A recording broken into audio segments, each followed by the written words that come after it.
प्रिय विद्यार्थियों, पिछले वीडियो में मैंने आपको कक्षा 10वीं का जो पाठ्यक्रम था उसमें अंक विभाजन अनुसार मैंने आपको सारी जानकारी दी थी। इस वीडियो में आपको जो पाठ्य पुस्तक क्षितिज है जो आपके पाठ्यक्रम में लागू है 48 अंकों का जो उसका विभाजन मैंने बताया था उसके अनुरूप जो पाठ है तो वो मैं आपके सामने पाठों की चर्चा करूंगा, तो आप अपने नोटबुक में नोट करें।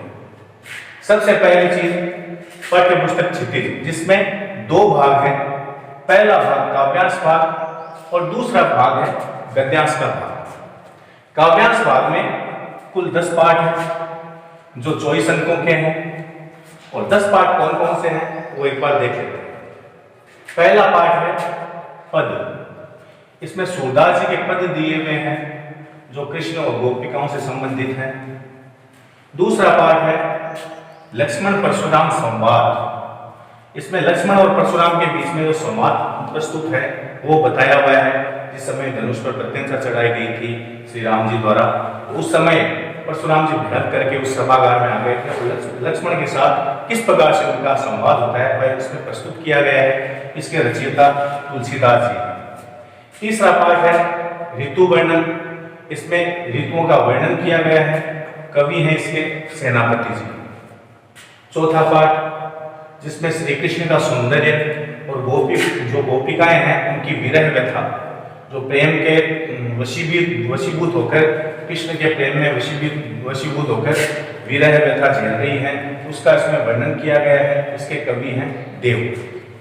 उसके पश्चात पांचवा पाठ है राजियारा सोरठा।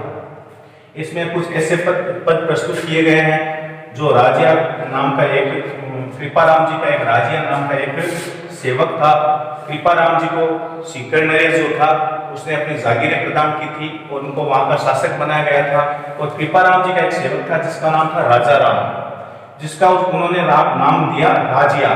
और राजा राम की कोई संतान नहीं थी इसलिए वह दुखी रहता था। तो उसके दुख को मिटाने के लिए उन्होंने जितने भी श्लोकों की रचना की थी, जितने पदों की रचना की थी, दोहों की रचना की थी, उन दोहों को इस पाठ में प्रस्तुत किया गया है।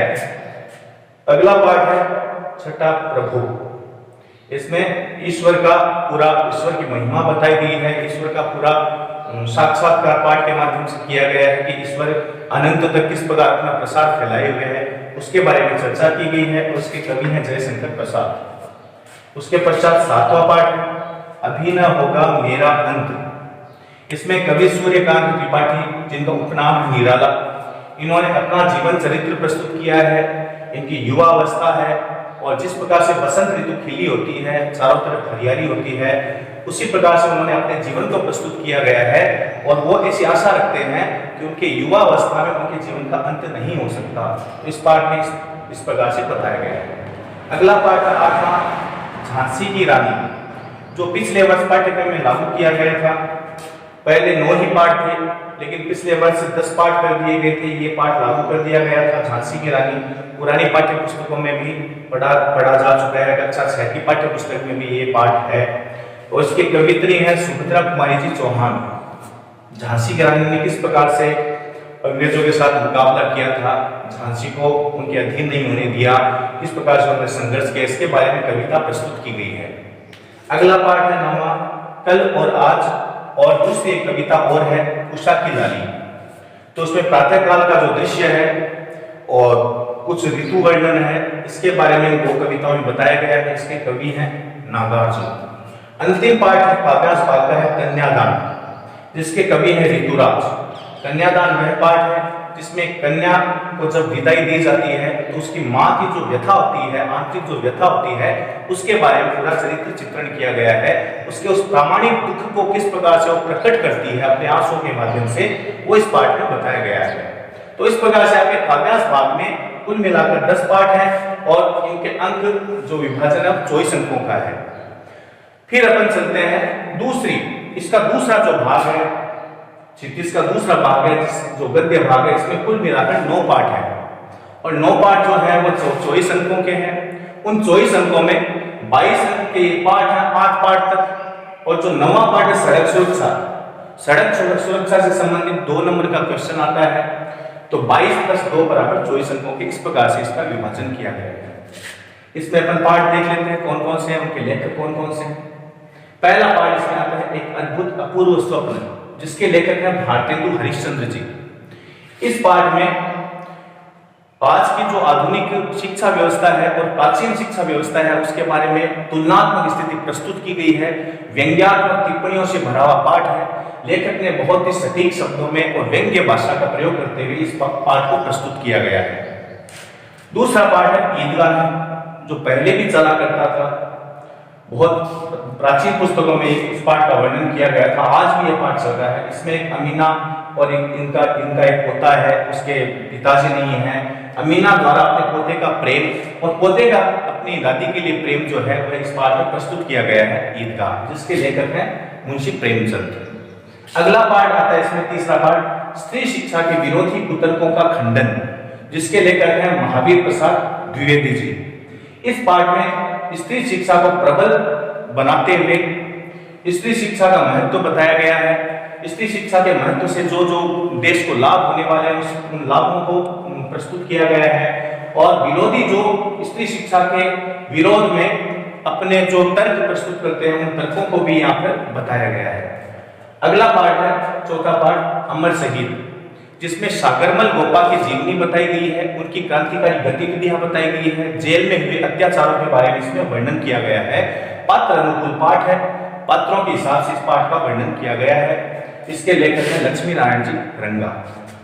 अगला पाठ है आखिरी चट्टान। यह एक यात्रा वृत्तांत का पाठ है। लेखक कन्याकुमारी की यात्रा करता है, उस दौरान वह समुद्र के कुछ दृश्यों को देखता है, कुछ हरियाली भरे क्षेत्र को देखता है, तो उस कुछ चट्टानों को देखता है, पर्वतों को देखता है, मैदानों को देखता है, उस बारे में चर्चा करते हुए लेखक ने यह पाठ प्रस्तुत किया गया है। इसके लेखक हैं मोहन राकेश।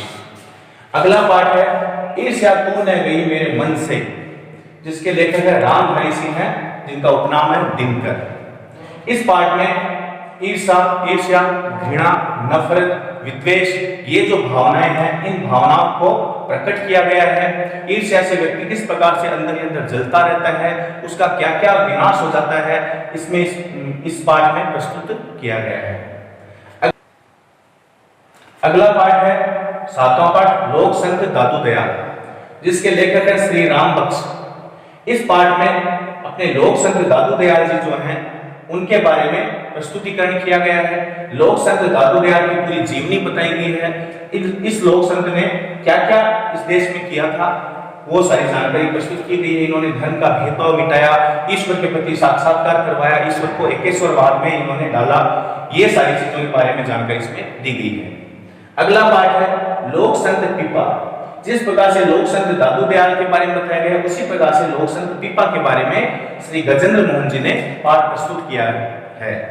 इस पाठ में इनकी जीवनी बताई गई है और वही घृणा, नफरत, शराब सेवन, मद्यपान और स्त्री अत्याचार, इन चीजों का इन्होंने विरोध करते हुए इस पाठ को प्रस्तुत किया है। उसके पश्चात जो मैंने बताया था आपको 2 नंबर का सड़क सुरक्षा का जो चैप्टर है वह है अंतिम चैप्टर। इसमें 2 नंबर का क्वेश्चन आपकी परीक्षा में आता है। तो इस प्रकार से 8 पाठ 22 नंबर के और 9वां पाठ 2 नंबर का, कुल मिलाकर 24 अंकों का विभाजन है।